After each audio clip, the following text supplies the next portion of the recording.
Welcome back. আজকে market খুব ভালো মুভমেন্ট করেছে একটা টাইমের পর থেকে। তো তার আগেও দুটো অপরচুনিটি ছিল। যারা এই অপরচুনিটি গুলো ঠিকঠাক ভাবে অবজার্ভ করে নিতে পেরেছেন, একটা ভালো মুভমেন্ট ক্যাপচার করা পসিবল হয়েছে। তো দেখুন, প্রথমেই যেটা হয়েছে যে একটা গ্যাপ আপ ওপেনিং দেখলাম এবং সেখান থেকে খানিকটা আপসাইড মুভমেন্টে যাওয়ার চেষ্টা করলো। এইবার এই ওপরের লেভেলে গিয়ে প্যাটার্ন ক্রিয়েট করলো, যেটা হচ্ছে এসএইচএস প্যাটার্ন। তো এসএইচএস প্যাটার্ন ক্রিয়েট করলো এবং এখানে খানিকটা ট্র্যাপিং কনসেপ্টও কাজ করেছে।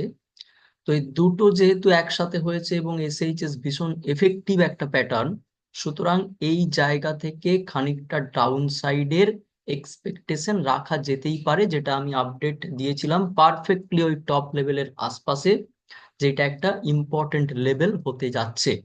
তো এই জায়গাতে আমার কনফার্মেশন ছিল এসএইচএস এর। তো এসএইচএস এখানে যেই মুহূর্তে অ্যাক্টিভ হলো, সেখান থেকে একটা ডাউন সাইড মুভমেন্টের জায়গা তৈরি হয়েছে। আমি যদি এটাকে 5 মিনিটের টাইম ফ্রেমের চার্টে কনভার্ট করে দেখি, তাহলেও বোঝা যাচ্ছে যে এখান থেকে খুব সুন্দর একটা ফল হওয়ার জায়গা তৈরি হয়েছে।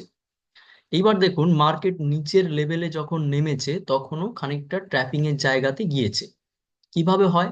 যারা নর্মালি গ্যাপ থিওরিটা জানেন, তো তারা সেই অনুযায়ী এখানে ট্রেড করতে চাইবে। তারা চাইবে যে এখানে এই গ্যাপটা ফিল করবে এবং সেই অনুযায়ী হয়তো এই লেভেলে যখন বড় একটা বেয়ারিশ ক্যান্ডেল অবজার্ভ করছে, তখন এই জায়গাতে একটা উড সাইডের এন্ট্রি অপরচুনিটি খুঁজবে।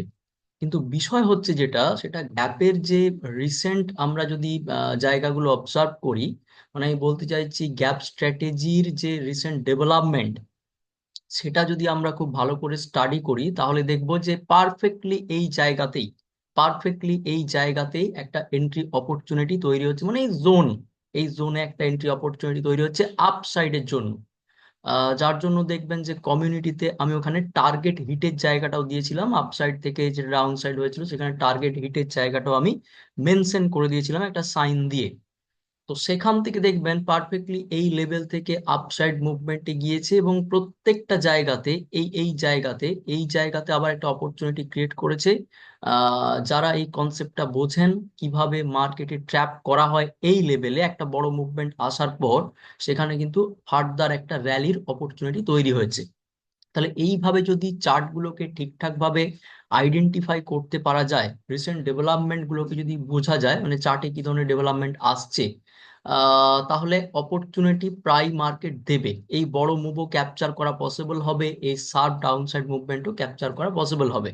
কিন্তু আপনি যদি নর্মাল থিওরির ওপর বেস করে এখানে ট্রেড নিতে চান, এইখানে অনেকে প্রমোতে এন্ট্রি নেবে, অনেকে আপসাইড অপরচুনিটি খোঁজার চেষ্টা করবে, কিন্তু মার্কেট সেই দিকে মুভ করবেই না। পসিবলই নয়, কারণ এইখানে আমার এসএইচএস বলছে যে এখান থেকে ডাউন সাইডে যাওয়ার ভীষণ রকমের সম্ভাবনা তৈরি হচ্ছে, যেহেতু 15 মিনিটের চার্টের কনফার্মেশন আমি ওখানে পেয়েছি।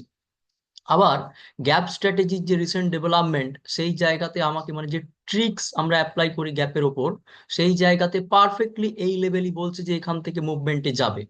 দুটো অপরচুনিটি, এই যে বড় মুভ হয়েছে সেই অপরচুনিটিও দিয়েছে এই জায়গার স্ট্রাকচার। এই স্ট্রাকচার আমাকে বলছে, এই ক্যান্ডেল আমাকে বলছে যে এখান থেকে মুভমেন্টে যাবে। কারণ তার আগে এই মুভমেন্ট এবং তার সাথে এই কনফার্মেশন আমাকে বলছে যে এখান থেকে মুভমেন্টের জায়গা তৈরি হচ্ছে, এবং সেটাই হয়েছে। পারফেক্টলি সেইভাবে মুভমেন্টটা এসেছে। সুতরাং চার্টটাকে ভালোভাবে স্টাডি করতে হবে, রিসেন্ট ডেভেলপমেন্ট বুঝতে হবে। গতানুগতিক যে সমস্ত প্যাটার্ন ক্যান্ডেল স্টিক আছে, ওগুলো দিয়ে কিন্তু হবে না। যতক্ষণ না ওগুলোকে মডিফাই করে আমরা অ্যাপ্লাই করতে পারবো, ততক্ষণ সেই অর্থে রেজাল্ট আসবে না। যদি মডিফাই করে এইভাবে অ্যানালিসিস করতে পারি, তাহলে দেখবেন একটা ভালো রেজাল্ট আসতে পারে। আরেকটা জিনিস বলি, সেটা হচ্ছে যে আমি যদি ইন্ট্রাডে ট্রেডার হয়ে থাকি, তাহলে আগের দিন থেকে অ্যানালিসিস করবার বিশেষ কিছু প্রয়োজন নেই। আমি যদি ওই টাইমে কিভাবে স্ট্রাকচার ক্রিয়েট হচ্ছে বা আমার কি ফর্মুলা ওখানে অ্যাপ্লাই হচ্ছে, সেই জায়গাগুলো যদি আমি আইডেন্টিফাই করে চার্টে অ্যাপ্লাই করতে পারি, ট্রেডটা নিতে পারি, তাহলে সেখানে একটা মুভমেন্টের জায়গা চলেই আসছে। স্টপ লস মেনটেন করে নিলে, রিস্ক রিওয়ার্ড রেশিও মেনটেন করলে অবভিয়াসলি ইজি এখানে ট্রেড, মানে এই এই জায়গাগুলো ট্রেড করা ভীষণ ইজি হয়ে যায়। হ্যাঁ, একটু চার্ট দেখা স্টাইল চেঞ্জ করতে হবে। ঠিক আছে, প্র্যাকটিস এবং নলেজ দুটো যদি ঠিকঠাক থাকে, তাহলে আশা করছি এখান থেকে ভালো রেজাল্ট হতে বাধ্য।